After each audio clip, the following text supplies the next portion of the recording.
सर्वमंगल कल्याण सर्वकल्याणकारकं प्रदानं सर्वधर्माणां विजयनं जयतु नमः शनैः साराय स्वामी उत्याचकाशते चित्स्वभावाय भावाय सर्वभावाय करच्छिते પૂછી જવાનું मेरी मासी એમને ધનુ ધનુ માસી પૂછવું ધનુ માસી પૂછો એમાં આયા સામે જ છે પૂછી લો તમે નથી હજી પુસ્તક નથી આવ્યું એટલે તો કહું છું તમે જોવો ને પુસ્તક જન્માશે પૂછો પણ વચ્ચે સેટરડે સન્ડે આવી ગયો ને કાલે કદાચ આવશે આવશે અચ્છા અને એ છે ને રોડ ટ્રાન્સપોર્ટ થી આવે ને એટલે વાર લાગે છે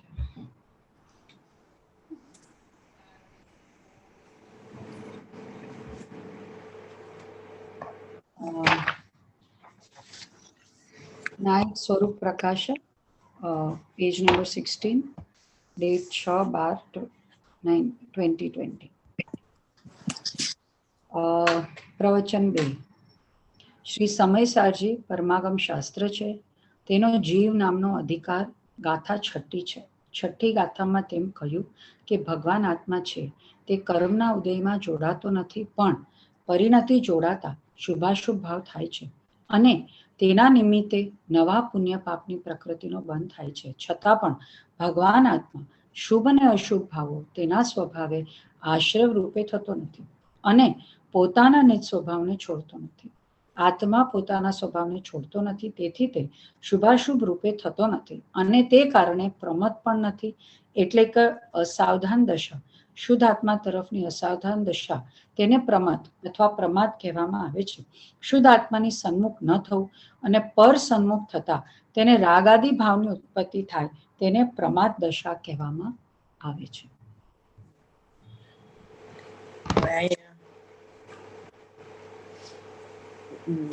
છઠ્ઠી ગાથામાં છે ને દ્રવ્ય કર્મનું ભેદજ્ઞાન કીધું એટલે આપણે કીધું હતું ભાવ કર્મના ભેદજ્ઞાન કરતા દ્રવ્ય કર્મનું ભેદજ્ઞાન સૂક્ષ્મ છે દ્રવ્ય કર્મનું લક્ષ છૂટે તો સીધું આત્મા ઉપર લક્ષ આવે તો અહીંયા આશ્રવની ઉત્પત્તિ જ ન થાય તો એને દ્રવ્ય કર્મના ભેદજ્ઞાનથી આત્માનો અનુભવ થઈ જાય છે એટલે એને સૂક્ષ્મ કીધું છે ભેદજ્ઞાન એટલે ભગવાન આત્મા જે કર્મના ઉદયમાં જોડાતો નથી પણ પરિણતિ જોડાતા શુભાશુભ ભાવ થાય છે એટલે આ દ્રવ્યાનું યુગમાં કર્ણાની યુગની શૈલીથી આખો પેરેગ્રાફ દ્રષ્ટિના વિષયનો બીજો પેરેગ્રાફ છે ને એ સમજાવ્યો છે એવી રીતે એટલે જ્યારે આપણે પેલા પેરેગ્રાફમાં તો કીધું કે અનાદિ અનંત નિત્ય ઉદ્યોત રૂપ સ્પષ્ટ પ્રકાશમાન જ્યોતિ જ્ઞાયક એક ભાવ છે પછી બીજા ભાગમાં એવું કીધું કે એવો છે ત્યારે પર્યાયમાં શું છે તો કે પર્યાયમાં એ દ્રવ્ય કર્મમાં જોડાય છે આત્માનું લક્ષ છોડી આત્મામાંથી ચ્યુત થઈ અને સીધો દ્રવ્ય કર્મમાં જોડાય છે અને ત્યાંથી જોડાતા અહીં શુભાશુભ ભાવ થાય છે અને એના લક્ષ્ય પાછા દ્રવ્ય કર્મ બંધાય છે એવું કસાય ચક્ર એટલે કસાયનો સમૂહ એવો નિરંતર ચાલ્યા કરે છે બરોબર છતાં જ્ઞાયક ભાવ છે તે જળ ભાવ રૂપ થતો નથી જળ ભાવ કોને કીધું કે દ્રવ્ય કર્મને જળ ભાવ કીધું અને એના લક્ષ્ય થતા શુભાશુભ ભાવ એને જળ કીધું જળના લક્ષ્ય થાય માટે એને જળ કીધું એમાં ચેતના પ્રસરતી નથી ઉપયોગ લક્ષણ એમાં નથી પ્રસરતો માટે જળ છે એમ એટલે કર્મના ઉદયમાં જોડાતો નથી પણ પરિણતિ જોડાય છે ભગવાન આત્મા કર્મના ઉદયમાં ન જોડાય એટલે કર્મને બાંધતોય નથી ભગવાન આત્મા અને કર્મને છોડતોય નથી દ્રવ્ય કર્મને પણ પરિણતિમાં એ એનું લક્ષ કરે છે પરસંગ કરે છે તો એમાં જોડાય છે પરિણતિ અને પછી પરિણતિ પર એનો સંગ છોડીને દ્રવ્ય કર્મ આત્માનો સંગ કરે દ્રવ્ય કર્મનો સંગ છોડી દે અને આત્માનો સંગ કરે તો અહીંયા સંવરની ઉત્પત્તિ થાય છે અને એમ ન કરે તો આશ્રવ બંધની બરોબર સંવરની જ રહે થાય ઓલામાં આશ્રવ બંધ થાય છે શુભાશુભ ભાવ થાય છે તેના નિમિત્તે નવા પુણ્ય પાપની પ્રકૃતિનો બંધ થાય છે જૂના કર્મનો ઉદય અને એના જોડાતા ભાવ કર્મ થાય શુભાશુભ ભાવ અને એના નિમિત્તે નવા પુણ્ય કર્મની પ્રકૃતિનો બંધ થાય છે છતાં પણ ભગવાન આત્મા શુભ અશુભ ભાવો તેના સ્વભાવે આશ્રવ રૂપ થતો નથી અને દ્રવ્ય કર્મ રૂપ પણ નથી થતો ભાવ કર્મ રૂપે નથી થતો અને દ્રવ્ય કર્મ રૂપે નથી થતો અને તે પોતાના જ નિજ સ્વભાવને છોડતો નથી આ નિયમસારની 97 નંબરની ગાથા છે અને સમયસરની ગાથામાં આ ભાવ આવે છે કે નિજ ભાવને છોડે નહીં અને પરભાવને ગ્રહે નહીં એવું આત્માનું સ્વરૂપ છે પોતાના સમયસરની ગાથા સમયસારમાં આ નીચ ભાવને છોડે નહીં ને પરભાવને ગ્રહે નહીં એવો ભાવ આવે છે એક ગાથામાં. અચ્છા. એ કઈ ગાથા છે ખબર નથી, પણ આ નિયમસારની 97 ગાથામાં તો આવે જ છે આ. બરોબર. તમારો આ બેયનો એ છે પણ આમ હા? હવે બેન હા, તમારું નેટવર્ક છે ને બહુ ઓલું થાય છે, એટલે તમે અમને કહેશો તો બધું ખાલી રેકોર્ડિંગ થવા દો, એટલે તમે સાંભળી શકશો, કારણ કે અને- યોર નેટવર્ક કીપ્સ ડ્રોપિંગ. અવાજ આવે છે એમ કહું છું, અવાજ આજે સંભળાય છે, હા, હલનચલન નથી તમારી. હવે હલનચલન આવી લે હાલ. એ પણ હવે એટલે ભૂલી જાઓ, હવે ખાલી સાંભળો તમે. હવે આમ હું તો સાંભળું જ છું. વચ્ચે વચ્ચે ચાલે. આત્મા પોતાના સ્વભાવને છોડતો નથી, તેથી તે શુભાશુભ ભાવ રૂપે થતો નથી. શુભાશુભ ભાવને જળ કીધા ને, એટલે જ્ઞાયક ભાવ જળ ભાવ રૂપ થતો નથી. અહીંયા તો દ્રવ્ય કર્મની વાત છે, પણ દ્રવ્ય કર્મના લક્ષ્ય થતા ભાવ કર્મને એમાં ભેદ કરી દીધા દ્રવ્ય કર્મમાં.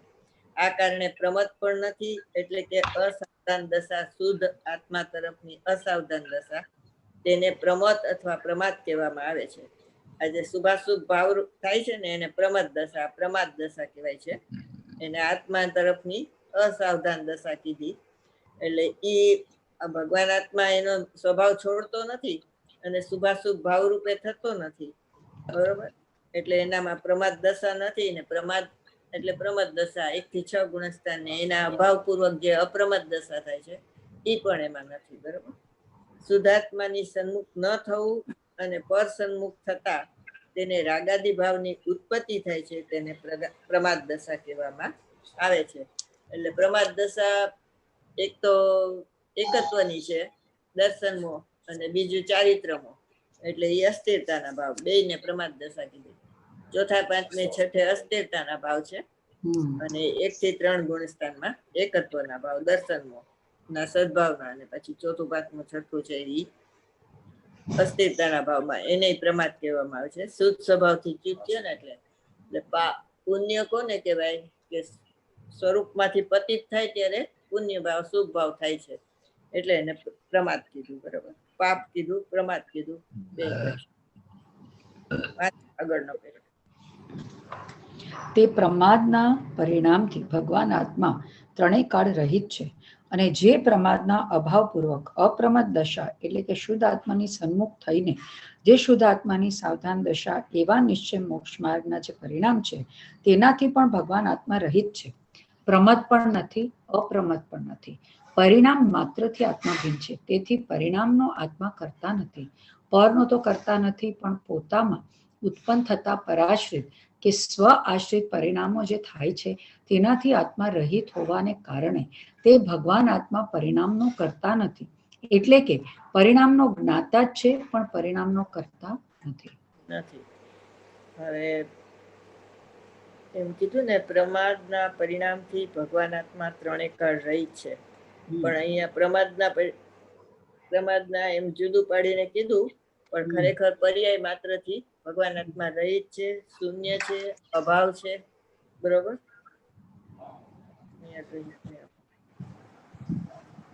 અને ભિન્ન છે, એટલે જે ભિન્ન ભાવ હોય એમાં એને વ્યાપી વ્યાપકપણું નથી, એટલે કરતા કર્મપણું નથી.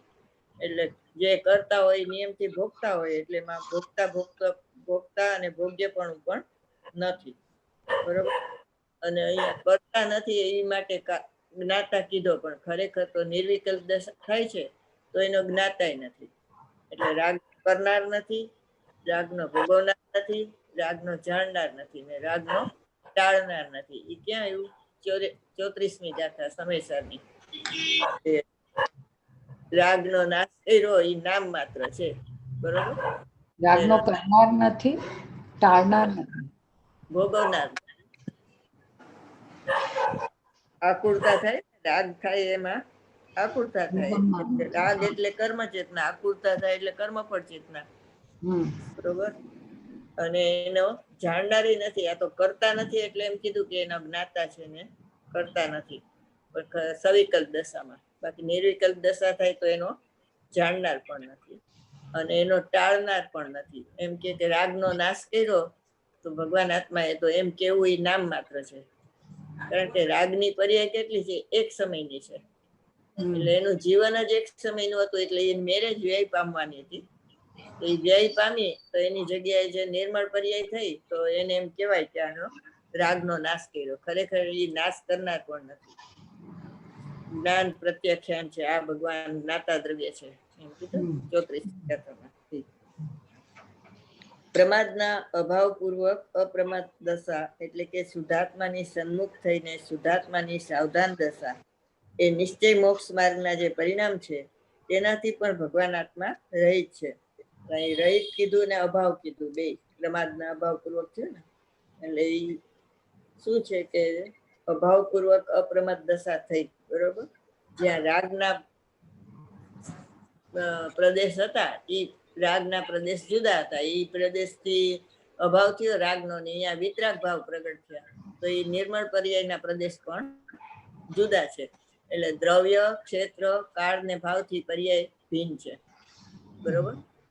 એનું પર્યાયનું દ્રવ્ય જુદું, એને 50મી ગાથા નિયમસારની છે એમાં એને પરદ્રવ્ય કીધું. અહીંયા 181 ગાથા છે સંવર અધિકારની, એમાં પ્રદેશ ભિન્ન કીધું. ચિદવિલાસમાં નિર્મળ પર્યાયના પ્રદેશ ભિન્ન કીધું. 181માં મલિન પર્યાયના પ્રદેશ ભેદ કીધું. રાગના પરિણામ ગયા અને વિતરાગ પરિણામ થયા, પણ જે જગ્યાએ રાગના પરિણામ હતા એ જ જગ્યાએ વિતરાગ પરિણામ થયા, તો એના પ્રદેશ પણ ભિન્ન કીધા. એટલે અહીંયા જે એમ કીધું ને કે એનો અભાવ છે, તો એના દ્રવ્ય ક્ષેત્ર કાળ ભાવ બધો ભિન્ન છે. એટલે ભગવાન આત્મા છે એ પર્યાયથી દૂર છે, એમ કે નાશ પામવા યોગ્ય ભાવોથી ભગવાન આત્મા દૂર છે. 54મો કળશ છે ને, અહીંયા 18મે પતે આવશે. આમાં તો શુદ્ધ અંત તત્વમાં આવ્યું હતું ને, બરોબર. શુદ્ધ અંત તત્વમાં 54મો કળશ આપણે કર્યો ને, એમાં નાશ પામવા યોગ્ય ભાવથી દૂર છે. એટલે દૂર કે ને એટલે બધા એમ થાય કે આમ આટલું દૂર, એમ તો એમ નથી. એમ તો અસંખ્યાત પ્રદેશમાં જ છે, પણ દ્રવ્યમાં પર્યાય નથી ને પર્યાયમાં દ્રવ્ય નથી, એનો અર્થ દૂર છે. આ આંગળી છે તો એ અસંખ્યાત પ્રદેશમાં છે, તો એના પ્રદેશ આમ બધા એક જ છે, પણ આ અંતર્મુખ ભાવ છે એ સફેદ છે, બહારમુખનો ભાવ છે એ મલિન છે, તો એ ઉપર ઉપર છે અને આ અંદર છે, બરોબર. તો ઉપર જે ઉત્પાદના ભાવ થાય છે એ ઉપર ઉપર, અને આ ધ્રુવ ભાવ છે એ જુદા, એટલે બેયના ક્ષેત્ર જુદા છે.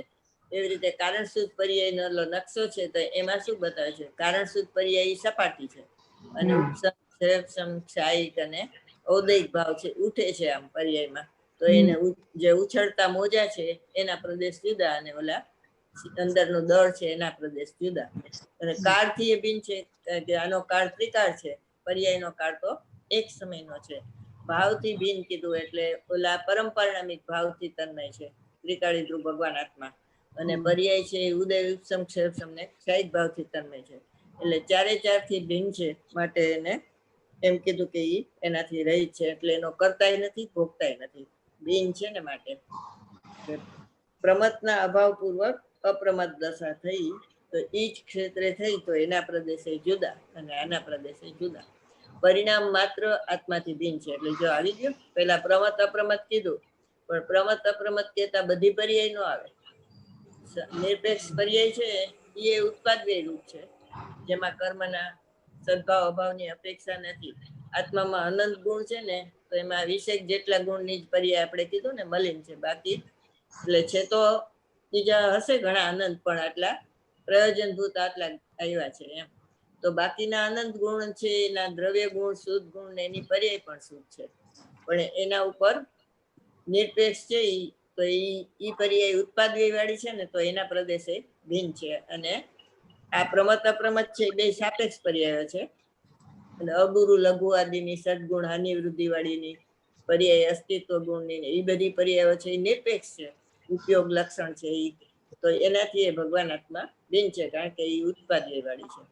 એટલે પરિણામ માત્રથી આત્મા ભિન્ન છે, એમાં બધી પર્યાય કીધી. પરમાત્મા પ્રકાશમાં એમ કીધું કે જે ઉત્પાદવ્યથી સહિત હોવા છતાં ભગવાન આત્મા ઉત્પાદવ્યથી રહિત એવા ધ્રુવ પરમાત્માનું છદ્મસ્ત અવસ્થામાં તીર્થંકર ભગવાને એનું ધ્યાન કર્યું, બરોબર. એટલે એ ઉત્પાદવ્યથી ધ્રુવ કીધું એટલે બધી પર્યાય આવી ગઈ, સાપેક્ષ નિરપેક્ષ બધી પર્યાય આવી ગઈ, બરોબર.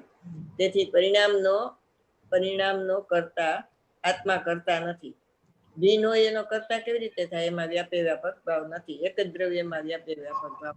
અને પદ દ્રવ્ય કીધું તો એનો વ્યાપે વ્યાપક એનામાં અને દ્રવ્યના વ્યાપે વ્યાપક એમાં. એટલે દ્રવ્યના ષટકારક દ્રવ્યમાં નિષ્ક્રિય છે, પર્યાયના ષટકારક પર્યાયમાં સક્રિય છે. એટલે બેયનો ભિન્ન છે. પણ પોતામાં ઉત્પન્ન થતા પરાશ્રિત કે સ્વાશ્રિત પરિણામો જે થાય છે તેનાથી આત્મા રહિત હોવાને કારણે ભગવાન આત્મા પરિણામનો કરતા નથી. સ્વાશ્રિત પરિણામ છે એમાંય કર્મની અપેક્ષા આવે છે, કર્મના અભાવની. પરાશ્રિત પરિણામ છે એમાં કર્મના સદભાવની અપેક્ષા આવે છે. એટલે બે સાપેક્ષ પરિણામ થયા. તો એ ઉત્પાદ વ્યય વાળા જે પરિણામ છે એનાથી ભગવાન આત્મા ધ્રુવ પરમાત્મા રહિત છે, તો એનો એ કરતા નથી. એટલે કે પરિણામનો જ્ઞાતા જ છે પણ પરિણામનો કરતા નથી. આ જ્ઞાતા છે તો એ કયું જ્ઞાન એને જાણે છે? પરિણામના જ્ઞાતા છે એમ કીધું ને, તો કયું જ્ઞાન જાણે છે? પરિણામનો જ્ઞાતા છે એટલે એ તો એને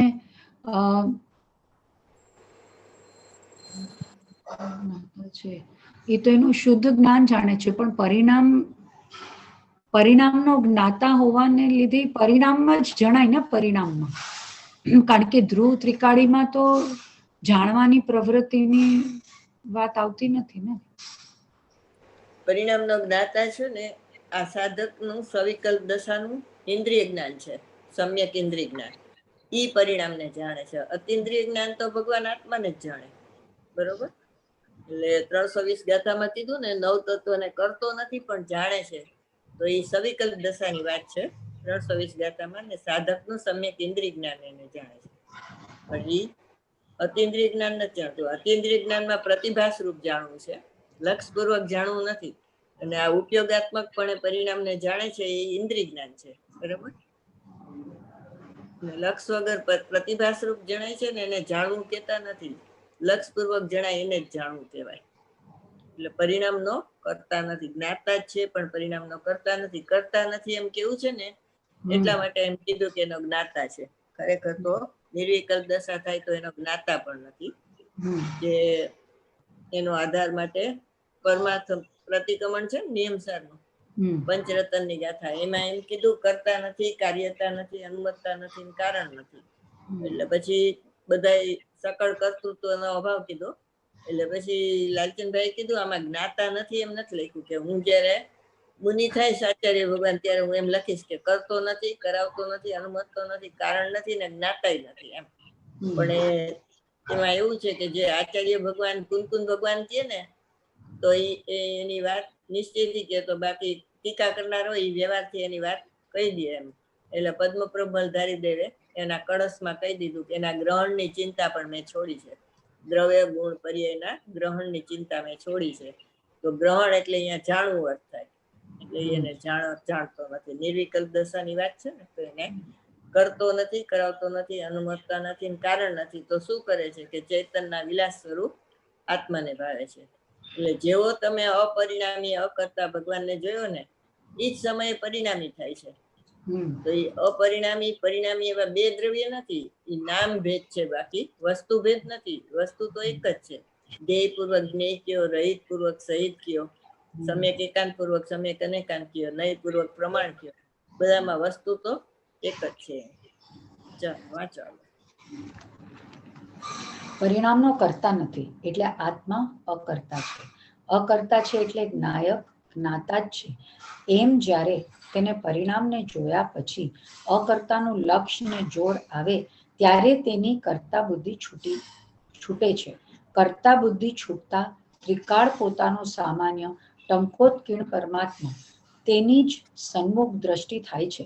જ્યારે આત્માના પરિણામ આત્માની સન્મુખ થાય છે ત્યારે કોનાથી વિમુખ થાય છે અને કોની સન્મુખ થાય છે તે પ્રમત અપમત પરિણતિ તે જ એવો જે શુદ્ધાત્મા, તે શુદ્ધાત્મા એટલે જ્ઞાયક ભાવ સમસ્ત અન્ય દ્રવ્યના ભાવોથી ભિન્ન પણ સમસ્ત બધા પ્રકારના એટલે અન્ય દ્રવ્ય આત્મદ્રવ્ય સિવાય અનેરા દ્રવ્યો જે છે તેમાં જળ કર્મ લેવા તે જળ કર્મના ભાવોથી આત્મા ભિન્ન છે. જળ કર્મ એટલે કર્મણ વર્ગણા અને એના ભાવો એટલે દ્રવ્ય કર્મ. 8 છે ને જ્ઞાનાવરણાદી આવો બધા, એને જળ કર્મના ભાવો કહેવાય. અને એનાથી ભગવાન આત્મા ભિન્ન છે. અનેરા દ્રવ્યના જે તેમાં જળ કર્મ લેવાને જળ કર્મના ભાવોથી આત્મા. જળ કર્મ એટલે કર્મણ વર્ગના અને જળ કર્મના ભાવો એટલે દ્રવ્ય કર્મ 8 આવે છે ને, જ્ઞાનાવરણી, દર્શનાવરણી, એ બધા કર્મણ વર્ગણાના જે ભાવો 8 પ્રકારે છે. હા. પરિણામનો કરતા નથી એટલા માટે આત્મા અકર્તા છે. આત્મા અકર્તા છે એ જૈન દર્શનનું પ્રવેશ દ્વાર છે. જૈન દર્શન સિવાય કોઈ ભગવાન આત્માને અકર્તા કહેતું નથી. એટલે 10 પ્રવેશ દ્વારમાં દર્શન મોજાય છે અને આત્મા અકર્તા છે તે જૈન દર્શનની પરાકાષ્ઠા, જેમાં ચારિત્ર મોજાય છે. અને આમાં અકર્તા કીધું એ નાસ્તિથી કીધું. અકર્તાનું જોર આમાં કેમ આવે છે કે કર્તા બુદ્ધિ છે ને અનાદિની, એટલે અકર્તા ભગવાન આત્મા લીધો. આખો કર્તા કર્મ અધિકાર છે એ કર્તા બતાવવા માટે નથી ભગવાન આત્માને, પણ ભગવાન આત્મા દ્રવ્ય કર્મ, ભાવ કર્મ, નો કર્મનો અકર્તા છે એ બતાવવા માટે આખો કર્તા કર્મ અધિકાર છે. એટલે સ્ટેપ બાય સ્ટેપ આગળ વધે કે એ દ્રવ્ય કર્મને કરતો નથી પણ ભાવ કર્મને કરે છે. પછી કે ભાવ કર્મને કરતો નથી, નિર્મળ પરિણામને કરે છે. પછી કે નિર્મળ પરિણામને કરતો નથી પણ ભગવાન આત્મા પોતા અકર્તા છે. એવી રીતે સ્ટેપથી આગળ લે છે. અહીંયા પરિણામ એ કર્તા કર્મનું અજ્ઞાન છે ને, એ કર્તા કર્મના જ્ઞાનથી દૂર થાય. કર્તા કર્મનું અજ્ઞાન એટલે શું માસી? બોલો. કર્તા કર્મનું અજ્ઞાન એટલે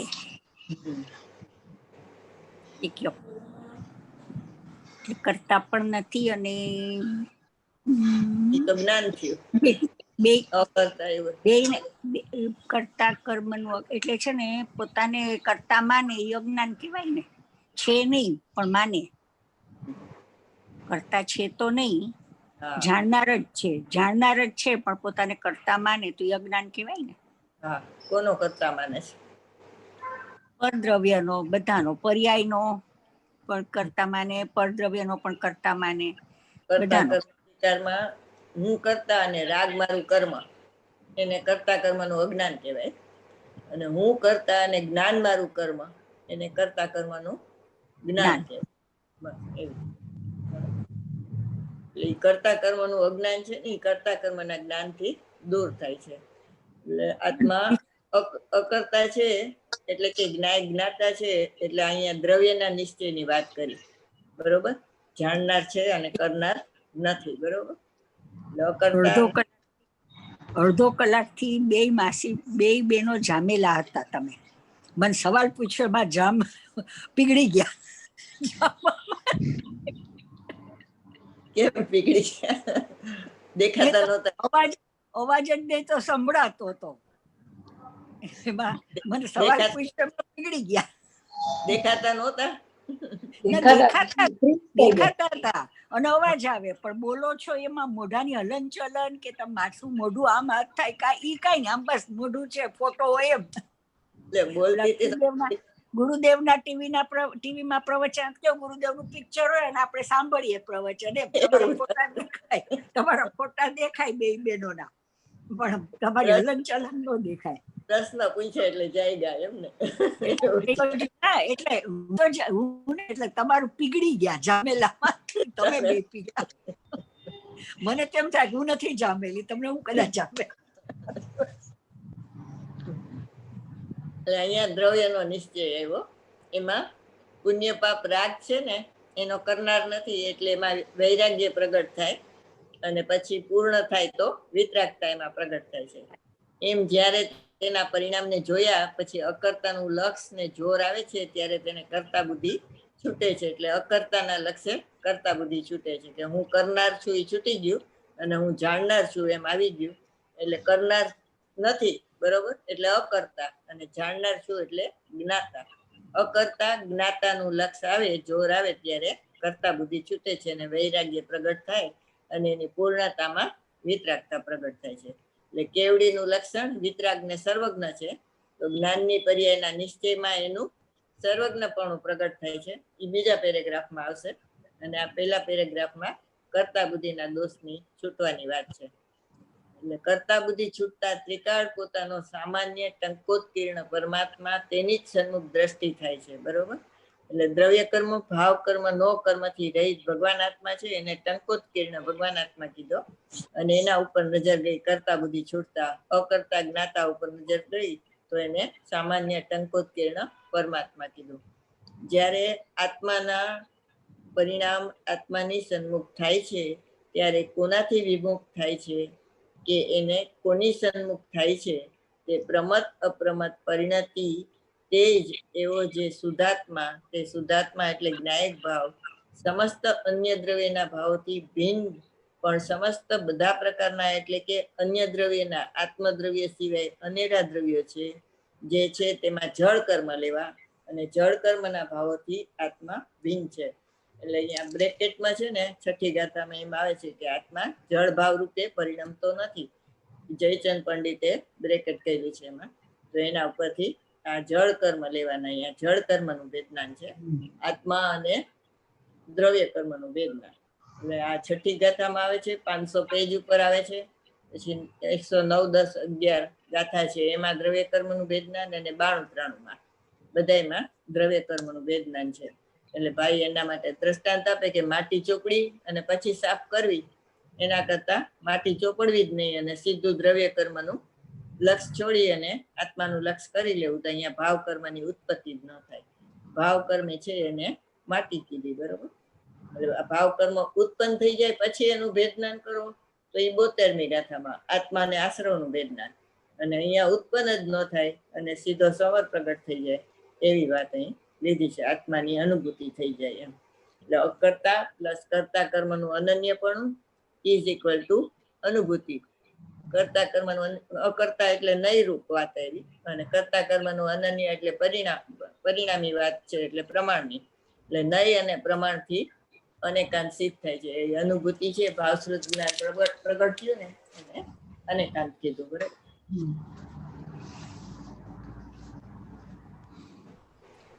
જ્યારે ટંકોત્કીર્ણ પરમાત્મા તેની સન્મુખ દ્રષ્ટિ થાય, જ્યારે આત્માના પરિણામ આત્માની સન્મુખ થાય છે અને કોનાથી વિમુખ થાય છે કે પરદ્રવ્યથી પરાંગમુખ છે અમારું જ્ઞાન. એમ નિયમસરમાં આવ્યું ને. એટલે પરદ્રવ્ય એટલે પર્યાય માત્રથી અમારું જ્ઞાન વિમુખ છે અને સ્વદ્રવ્યની સન્મુખ છે એમ. એટલે કોની સન્મુખ થાય છે કે સ્વદ્રવ્યની સન્મુખ થાય છે અને પર્યાયથી વિમુખ થાય છે. પ્રમત અપ્રમત પરિણતિ છે ને એનાથી વિમુખ છે. એવો જે શુદ્ધાત્મા એટલે કે જ્ઞાયક ભાવ. અહીંયા શુદ્ધાત્માને જ્ઞાયક ભાવ કીધો. નિયમસારમાં એને કારણ પરમાત્મા કીધો. 11મી ગાથામાં એને ભૂતાર્થ કીધો અને 320 ગાથામાં એને અકર્તા કીધો. બધાનો એક જ ભાવ થાય છે. અહીંયા જ્ઞાયક ભાવ કહેવાની પાછળનું રહસ્ય શું છે કે 6 દ્રવ્યમાં પરંપરામિક ભાવ તો છે. નિયમસારમાં કારણ પરમાત્મા કીધું અને 11મી ગાથામાં ભૂતાર્થ અને 49મી ગાથામાં અવ્યક્ત કીધું. 320માં કંઈક કીધું ને, 320માં કંઈક કીધું. 20માં અકર્તા. અહીંયા જ્ઞાયક ભાવ કહેવાની પાછળનું રહસ્ય એ છે કે પારિણામિક ભાવ તો 6 દ્રવ્યમાં છે પણ અહીંયા જ્ઞાન દર્શન ગુણ છે એટલે એ પરંપરામિક ભાવ થાય. પણ પરંપરામિક ભાવ ન કહેતા જ્ઞાન દર્શન ગુણ વાળા જ્ઞાયક ભાવથી એને ઓળખાયો, બરોબર. અને પછી ટીકામાં અમૃતચંદ્રાચાર્ય પરંપરામિક ભાવનો ઉલ્લેખ કરી દે છે. દ્રષ્ટિનો વિષય છે ને એટલે કે જ્ઞાયક એક ભાવ છે. આપણે કુનકુન ભગવાને ગાથામાં એક જ્ઞાયક ભાવ લીધું અને હમણે જ્ઞાયક એક ભાવ કરીને પરંપરામિક ભાવને જુદો બતાવ્યો એમ. સમસ્ત અન્ય દ્રવ્યના ભાવોથી ભિન્ન પણ સમસ્ત એટલે કે બધા પ્રકારના એટલે કે જળ ભાવ એટલે અહીં દ્રવ્ય કર્મનું વેદનાન છે. વાંચો આપણે.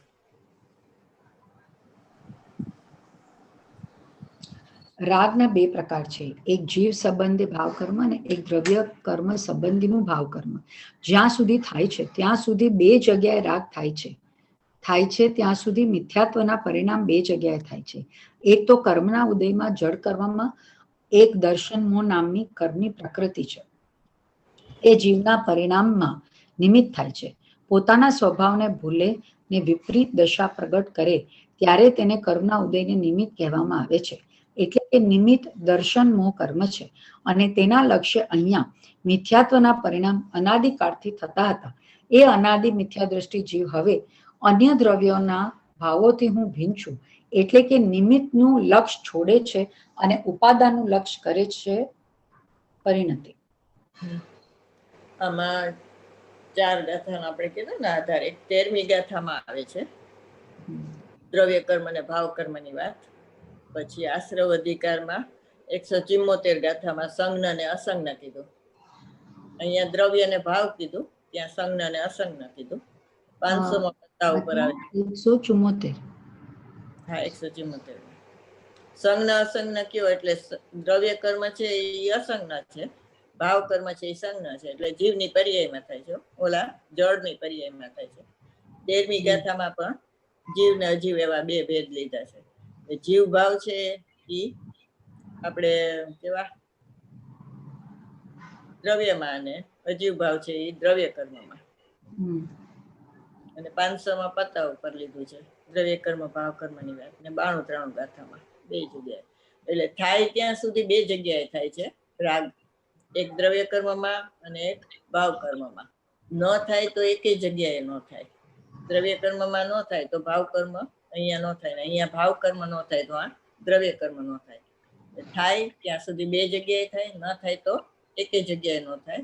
અજ્ઞાની એક જ જગ્યાએ માને છે કે જીવમાં થાય છે રાગ, જ્ઞાની એક જ જગ્યાએ માને છે કે પૂતગલમાં થાય છે રાગ. બરોબર. અને જ્ઞાન પ્રધાન કયો તો દ્રવ્ય કર્મ અને ભાવ કર્મ 2 થી આ રાગની ઉત્પત્તિ થાય છે. રાગના 2 પ્રકાર છે, એક જીવ સંબંધે ભાવ કર્મ અને એક દ્રવ્ય કર્મ સંબંધી ભાવ કર્મ. એને ભાવ કર્મ કહેવાય. દ્રવ્ય કર્મમાં થાય છે ને રાગ, એને પણ ભાવ કર્મ કીધું. જ્યાં સુધી એમાં અનુભાગ છે ને જે સંબંધી રાગ ભાવ કર્મ છે એ તો રાગ દ્વેષ મોહની વાત છે, અને પછી દ્રવ્ય કર્મ સંબંધી જે ભાવ કર્મ થયું દ્રવ્ય કર્મની ઉત્પત્તિના કાળે જે રાગ દ્વેષ થાય એ ના છે જ એમાં રાગ ભાવ કર્મ છે ને પ્રકૃતિ બંધ, પ્રદેશ બંધ, અનુભાગ બંધ અને ચોથું કયું છે પ્રકૃતિ પ્રદેશ અનુભાગ બંધ છે ને, અનુભાગ એને ભાવ કર્મ કહેવાય. દ્રવ્ય કર્મના અનુભાગને ભાવ કર્મ કહેવાય. એટલે એમાંય રાગ દ્વેષ પુણ્ય પાપ સુખ દુઃખ બધું થાય છે એમાંય. બરોબર. દ્રવ્ય કર્મમાં એના લક્ષ્ય એનો અહીંયા પ્રતિભાસ પડે છે તો એ દ્રવ્ય જ્ઞાની અજ્ઞાની ભૂલી જાય છે કે આ દ્રવ્ય કર્મનો ભાવ છે, ને એને એમ થાય કે મને થયું, તો અહીંયા ભાવ કર્મની ઉત્પત્તિ થઈ ગઈ. બરોબર. 4 પોઈન્ટ કીધા હતા ને આપણે. દરેક જીવને જ્ઞાન પ્રગટ થાય છે, દ્રવ્ય કર્મમાં રાગ પ્રગટ થાય છે, એનો પ્રતિભાસ અહીં ઉપયોગની સ્વચ્છતામાં પડે છે. ત્યાં સુધી જ્ઞાની અજ્ઞાનીનો ભેદ નથી. બરોબર. પણ પછી ચોથા પોઈન્ટે જ્ઞાની અજ્ઞાનીનો ભેદ પડી જાય છે, લક્ષ ફેરે ફેર છે. જ્ઞાની છે તો એ પ્રતિભાસને જ્ઞાન સમજે છે, ને એ જ્ઞાન નાયકનું છે તો અંતર્મુખ થઈ ગયા. અજ્ઞાની પ્રતિભાસને પોતાનો ભાવ સમજે છે, અથવા તો દ્રવ્ય કર્મનો ભાવ, અને પોતાનો માયનો, તો એને ભાવ કર્મની ઉત્પત્તિ થઈ ગઈ. જ્ઞાનનું એને અજ્ઞાન થઈ ગયું અને જ્ઞાનનું જ્ઞાન પ્રગટ થઈ ગયું. એટલે આમાં એવું જો જ્યાં સુધી થાય છે ભાવ કર્મ ત્યાં સુધી 2 જગ્યાએ થાય. રાગ થાય છે તો થાય છે ત્યાં સુધી મિથ્યાત્વના પરિણામ 2 જગ્યાએ થાય છે, એક દ્રવ્ય મિથ્યાત્વ, એક ભાવ મિથ્યાત્વ. એક તો કર્મના ઉદયમાં જળ કર્મમાં દર્શનમો નામની કર્મ પ્રકૃતિ છે, એ ભાવ દ્રવ્ય મિથ્યાત્વ થયું, અને અહીંયા મિથ્યાત્વ થયું ભાવ મિથ્યાત્વ. તે જીવના પરિણામમાં નિમિત્ત થાય છે. બરોબર. તો પોતાના સ્વભાવને ભૂલે અને વિપરીત દશા પ્રગટ કરે ત્યારે તેને કર્મના ઉદયને નિમિત્ત કહેવામાં આવે છે. એટલે નિમિત્ત છે એ અકિંચિત કર છે. બરોબર. નિમિત્ત કઈ તમને મિથ્યાત્વ કરાવતું નથી, પણ તમે તમારા સ્વભાવથી ચ્યુત થયા, તમારા સ્વભાવને ભૂલી ગયા, તો વિપરીત દશા પ્રગટ થઈ ગઈ. એટલે વિપરીત ને અવિપરીત એવું ક્યાં? વિપરીત ઇન્દ્રિય જ્ઞાન ને વિપરીત જ્ઞાન કીધું પરમાત્મા પ્રકાશમાં. અને સંવર અધિકારમાં શું કીધું કે ઉપયોગમાં ઉપયોગ છે એવું અવિપરીત જ્ઞાન થાય તો સંવર પ્રગટ થાય, એટલે અતિન્દ્રિય જ્ઞાન પ્રગટ થયું. બરોબર. અહીંયા એના અવિપરીત ભાવ કીધું. એટલે પોતાના સ્વભાવથી ચ્યુત થાય તો વિપરીત દશા. પ્રકાશમાં ઇન્દ્રિય જ્ઞાનને વિપરીત કીધું, અને બીજું શું તમે શું કીધું? સંવર અધિકારમાં એવું કીધું ને કે ઉપયોગમાં ઉપયોગ છે એવું અવિપરીત જ્ઞાન થાય, એટલે એ અતિન્દ્રિય જ્ઞાનની વાત છે. 181 ગાથા. ત્યારે તેને કર્મના ઉદયને નિમિત્ત કહેવામાં આવે છે. એટલે નિમિત્ત છે અકિંચિત કર, પણ પોતાને ભાવ કર્મ થાય ત્યારે ત્યાં કર્મનો ઉદય નિયમથી હોય જ છે. નિમિત્ત નથી એમ નહીં, નિમિત્તને ઉડાડતા નથી, પણ નિમિત્તથી જો તમે કાર્ય થાય એમ કહો ને તો નિમિત્ત ઉડી ગયું કહેવાય, કારણ કે એને નિમિત્તને ઉપાદાન માની લીધું. એટલે નિમિત્ત નૈમિત્તિક સંબંધને કર્તા કર્મમાં કન્વર્ટ કરી નાખે છે અજ્ઞાની લોકો. પણ નિમિત્ત નૈમિત્તિક ભાવ છે એ ઉપાદાનની અપેક્ષા એ ઉપાદેય કહેવાય. ઉપાદાન એટલે શું? ઉપાદાન એટલે જેમાં કાર્ય થાય તે ઉપાદાન. હા, પણ એટલે એને કહેવાય શું? ઉપાદાનની અપેક્ષા એ ઉપાદેય કીધું, એનો અર્થ શું થયો? એટલે ઉપાદાન એટલે આમ તો ગ્રહણ કરવા યોગ્ય ને, એનો ડાયરેક્ટ અર્થ તો એવો થાય ને. ગ્રહણ કરવા યોગ્ય ને. ઉપાદાન એટલે અપાદાન નામનું કારક છે ને, ઈ ક્ષણિક અપાદાન ઉપાદાન કીધું ને ઈ. અને ઈ અપાદાન છે એના લક્ષ્ય જે પરિણામ થાય, એટલે પર્યાયના સટકારક પર્યાયથી છે ને, તો એને ઉપાદાનની અપેક્ષા એને ઉપાદેય કહેવાય. ઉપાદેય એટલે ઓલું દ્રવ્યને ઉપાદેય કીધું ઈ વાત નથી, પણ જેને નૈમિતિક ભાવ કીધો તો ને એને જ ઉપાદેય કીધું, ઉપાદાનની અપેક્ષા. અને નિમિત્તની અપેક્ષા એને નૈમિતિક કહેવાય. બરાબર? એટલે કે નિમિત્ત દર્શનમો કર્મ છે અને તેના લક્ષ્ય અહીંયા મિથ્યાત્વના પરિણામ અનાદિકાળથી થતા હતા. એટલે પ્રવાહ અપેક્ષા એ મિથ્યાત્વના પરિણામ છે ને એ અનાદિના છે, પણ દરેક સમયે નવા નવા થાય છે, એટલે એને મિથ્યાત્વને જાતા એક જ સમય લાગે છે. અને ચારિત્રમો છે એ અનાદિનો છે, તો એને જાતા દર્શનમો જાય પછી અસંખ્ય સમય લાગે છે. એ અનાદિ મિથ્યા દ્રષ્ટિ જીવ હતો. હવે અન્ય દ્રવ્યના ભાવોથી હું ભીન છું, એટલે કે નિમિત્તનું લક્ષ છોડે છે અને ઉપાદાનનું લક્ષ કરે છે, તો કરે છે પરિણતિ. બરોબર? ઉપાદાનનું લક્ષ કરે છે તો લક્ષ ઈ કયા ગુણની પર્યાય છે? શ્રદ્ધા ગુણની પર્યાય કે જ્ઞાન ગુણની? જ્ઞાન ગુણની. જ્ઞાન. અનુભવ લક્ષ પ્રતીત એમ કીધું ને શ્રીમદ રાજચંદ્ર. તો અનુભવ છે ઈ ચારિત્રની પર્યાય, લક્ષ છે એ જ્ઞાનની પર્યાય, અને પ્રતીત છે એ શ્રદ્ધાની પર્યાય. અનુભવ લક્ષ પ્રતીત એટલે અનાદિનો જે મિથ્યા પ્રતીત તો આનંદ ગુણની પર્યાય ન થાય, કારણ કે અનુભવના સમયે તો આનંદ આવે ને, તો પ્રતીતિ તો આનંદની થાય એમ કે ને. જ્ઞાન છે ને એની સાથે આનંદ હોય, જ્ઞાન હોય સરસ હોય, એટલે આનંદ સહિત નું જ જ્ઞાન હોય એને જ્ઞાન કહેવાય. તમે એમ કહો કે મને ભગવાન આત્માનું જ્ઞાન છે પણ આનંદ નથી, તો એ જ્ઞાન નથી, અજ્ઞાન છે. બરોબર? એટલે એ જ્ઞાન સરસ છે, એટલે રસ સહિત, એટલે આ પોતાના નિજ રસ શું છે? આનંદની અનુભૂતિ. પ્રતીતિ છે એ વિશ્વાસ છે, અને એ છે ને આપણે કેવું છે અનિર્વચનીય છે. આનંદની અનુભૂતિ થાય ને એના ઉપરથી ખબર પડે કે શ્રદ્ધાની પ્રતીતિ થઈ. બરોબર? અનિર્વચનીય છે, એ કહી ન શકાય. અનમ્યુટ કરો. હા, તમે મ્યુટ છો ને ક્વેશ્ચન પૂછો છો, સંભળાતું નથી. વિશ્વાસ એટલે શ્રદ્ધાની. હા, શ્રદ્ધા છે. શ્રદ્ધા ને શ્રદ્ધા પ્રતીતિ કયો, શ્રદ્ધા કયો, વિશ્વાસ કયો, બધા એકાદ. અનુભવ લક્ષ પ્રતીત એમ આવ્યું ને, એટલે જ્ઞાન દર્શન ને ચારિત્ર ત્રણેયની વાત કરી. પેલા 17-18 ગાથામાં કીધું કે અબાલ ગોપાલ સૌને અનુભૂતિ સ્વરૂપ ભગવાન આત્મા અનુભવમાં આવે છે, તો અહીંયા જ્ઞાનની વાત છે અનુભવ એટલે. અહીંયા અનુભવ એટલે ચારિત્રની વાત કીધી, અનુભવ લક્ષ પ્રતીતમાં. અને આપણે ઓલા ચરણાર્યોગ ચુલિકામાં એમ કે છે ને કે હું તમારી અનુભૂતિ રૂપી રમણીને મળવા જાઉં છું, એની સ્ત્રી પાસે રજા લે છે દીક્ષા લેવા માટે ત્યારે. તો અહીંયા અનુભૂતિ એટલે ત્રિકાળી ધ્રુવ ભગવાન આત્મા. 73 ગાથામાં એમ કે છે અનુભૂતિ છે સટકારકની પ્રક્રિયાથી પાર અનુભૂતિ, તો અહીંયા અનુભૂતિ એટલે ત્રિકાળી ધ્રુવ ભગવાન આત્માની વાત છે. એટલે ત્યાં દરેક વખતે જુદી જુદી રીતે આવે. એક જગ્યાએ અનુભવ એટલે ચારિત્ર આવે, એક જગ્યાએ અનુભવ એટલે જ્ઞાન આવે, એક જગ્યાએ અનુભવ એટલે સમ્યક દર્શન થાય. અમને આત્માનો અનુભવ થયો એટલે સમ્યક દર્શન. એટલે જ્યાં જ્યાં જે યોગ્ય છે ત્યાં સમજવું તે જુદી જુદી રીતે એનો અર્થ આવે. બરોબર? અન્ય દ્રવ્યના ભાવથી ભીન છું એટલું નિમિત્તનું લક્ષ છોડે છે અને ઉપાદાનનું લક્ષ કરે છે. અહીં ઉપાદાનનું લક્ષ કરે છે, જ્ઞાનની પર્યાયની વાત આવી ને, એટલે અહીંયા અનાદિ મિથ્યા દ્રષ્ટિ છે એના માટે આપણે શું કીધું હતું? જ્ઞાન દર્શન ચારિત્રાણી મોક્ષ માર્ગ. એટલે જાણેલાનું શ્રદ્ધાન કરે છે. જ્ઞાન જાણે તો એમાં શ્રદ્ધા અહમ કરે, અને શ્રદ્ધા અહમ કરે ત્યારે એ જ્ઞાનનું નામ સમ્યક પડે છે. એટલે શ્રદ્ધામાં જે મિથ્યાત્વ હોય ત્યારે જ્ઞાન સમ્યક થઈ ગયું છે, પણ જ્યાં સુધી શ્રદ્ધા મોહર ન પાડે ત્યાં સુધી જ્ઞાનનું નામ સમ્યક નથી પડતું. એટલે અહીં ઉપાદાનનું લક્ષ કીધું તો એ જાણેલાનું શ્રદ્ધાન કરે છે પર્યાય. બરોબર. સમ્યક અનાદિ મિથ્યા દ્રષ્ટિ માટે સમ્યક જ્ઞાન દર્શન ચારિત્ર ચારિત્રાણી મોક્ષ માર્ગ, અને મોક્ષ માર્ગ ચાલુ થાય ને શ્રદ્ધા અહમ કરે પછી જ બધા ગુણનું નામ સમ્યક પડે છે. તો તત્વસૂત્રમાં પર્યાર્થિક નું શાસ્ત્ર છે ને, તો અહીંયા દર્શન જ્ઞાન સમ્યક દર્શન જ્ઞાન ચારિત્રાણી મોક્ષ માર્ગ કીધો. એટલે શ્રદ્ધા છે એ આંધળી છે અને જ્ઞાન છે એ પાંગડું છે, એ ચાલી નથી શકતું. એટલે શ્રદ્ધાના ખંભા ઉપર બેસી અને એને રસ્તો બતાવે. અને શ્રદ્ધા ચાલે તો જ મોક્ષ માર્ગ કપાય, નહીતર શ્રદ્ધાના જોરે મોક્ષ માર્ગ કપાય છે, નહીતર મોક્ષ માર્ગ કપાય નહીં. અને જે શ્રેણીમાં આવે ત્યારે ચરિત્ર દર્શન જ્ઞાન મોક્ષ માર્ગ. બરોબર.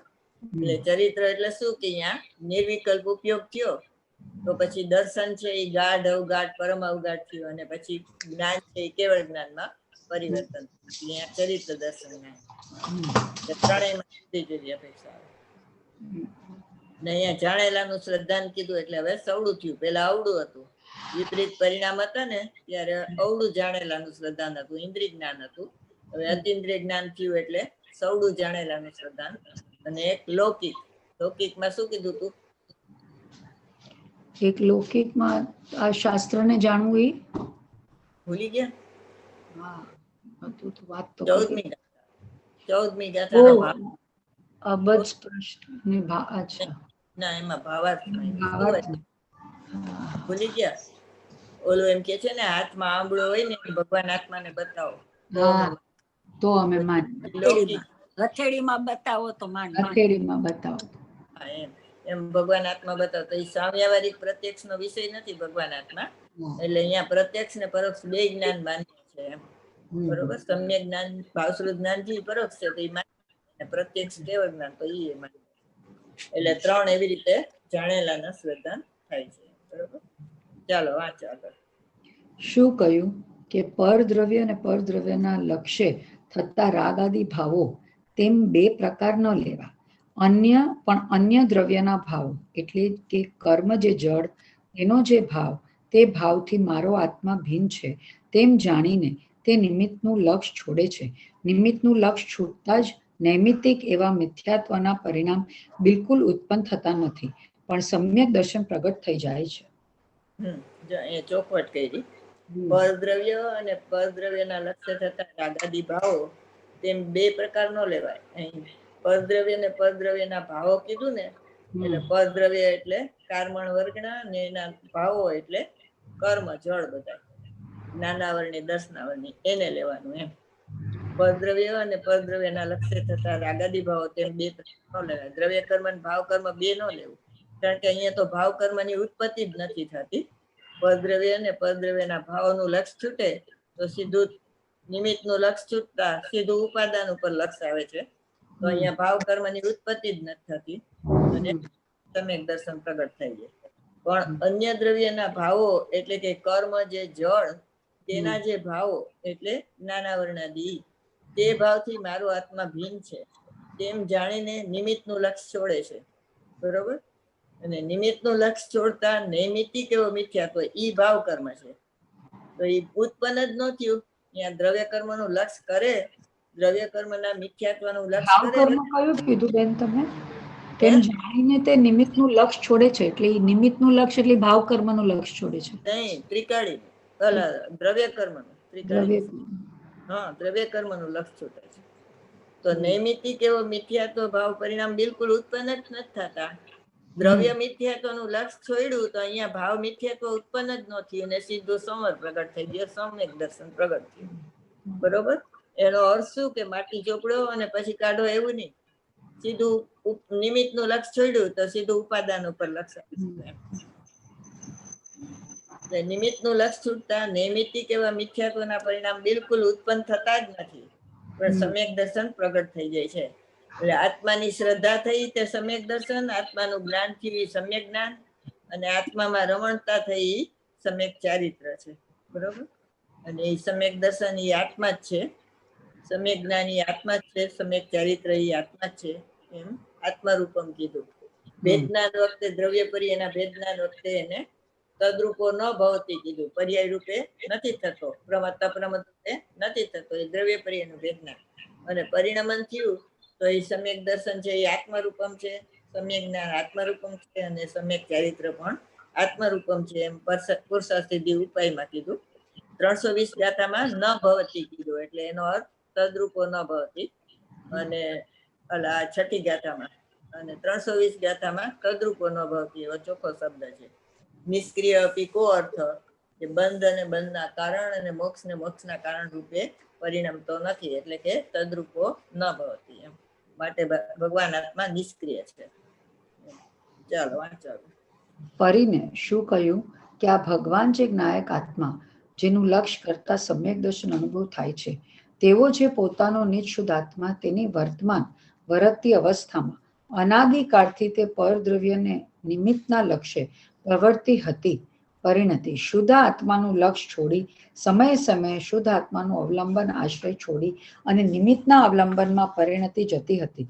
હવે તે પરિણતિ જવાનું કારણ તે હતું કે તે પરિણામથી મારો આત્મા સહિત છે, કારણે પરિણતિ બહિર્મુખ હતી.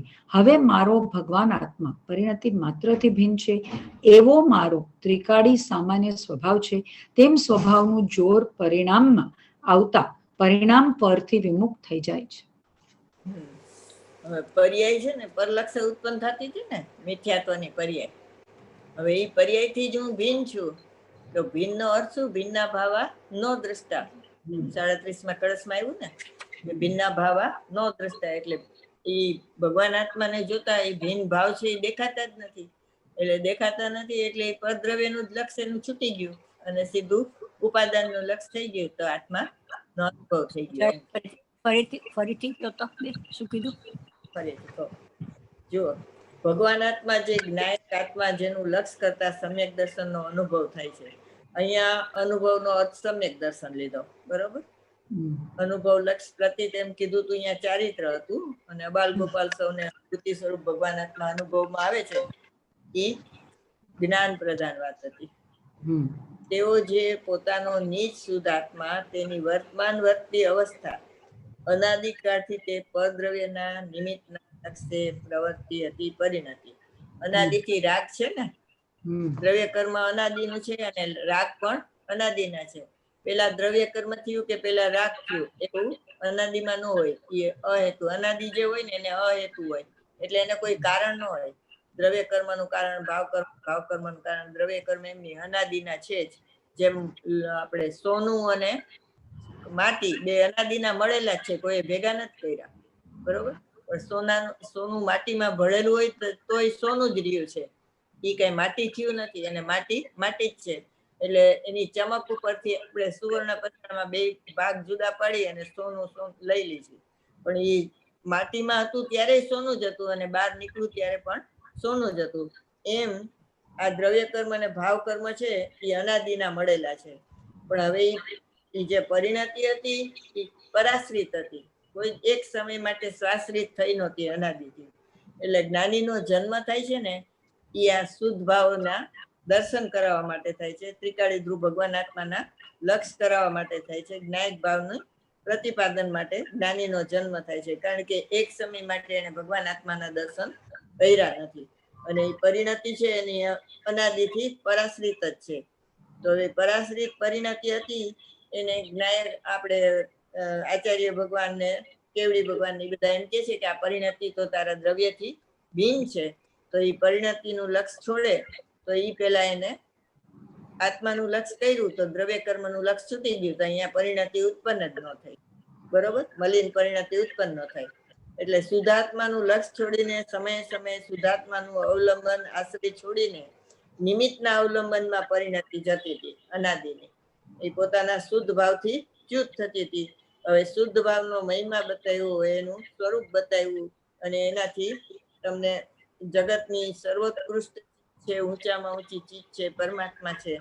એટલે સર્વજીવ છે સિદ્ધ સમ એમ તો શાસ્ત્રમાં આવતું હતું, પણ ગુરુદેવે શું કીધું કે તું તો સિદ્ધથી પણ મહાન છો, તારામાં કોઈને વંદન કરવાની યોગ્યતા જ નથી, બરોબર? એવો તું મહાન પદાર્થ છો. અને એમ કે આ તારા વખાણ કરી છે તો એ વધારીને નથી કહેતા, એવો તું છો અને એવો અમે તને કહી છીએ કે અનંત ગુણનો પિંડ છો, શક્તિનો સાગર, સ્વભાવનો સાગર, ગુણોનો ગોદામ અને શક્તિનો સંગ્રહાલય એમ. પણ હવે તે પરિણતિ જવાનું કારણ જે હતું તે પરિણામ મારા આત્માથી સહિત છે, તે કારણે પરિણતિ બહિર્મુખ હતી. પોતે પર્યાયથી રહિત ભગવાન આત્માને જાણતો નહોતો અને પોતાને પરિણામથી સહિત જ માનતો હતો કે રાગ, દ્વેષ, પુણ્ય, પાપ બધા મારામાં થાય છે, મારા પરિણામ છે.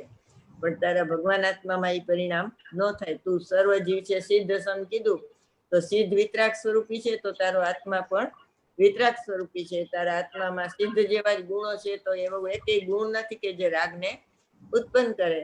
અને ઉપયોગ લક્ષણ છે તે અરીસા જેવું સ્વચ્છ છે, તો એમાં રાગનો પ્રતિભાસ થાય છે, પણ એમાં રાગ આવે નહીં, રાગની ચિકાસ આવે નહીં.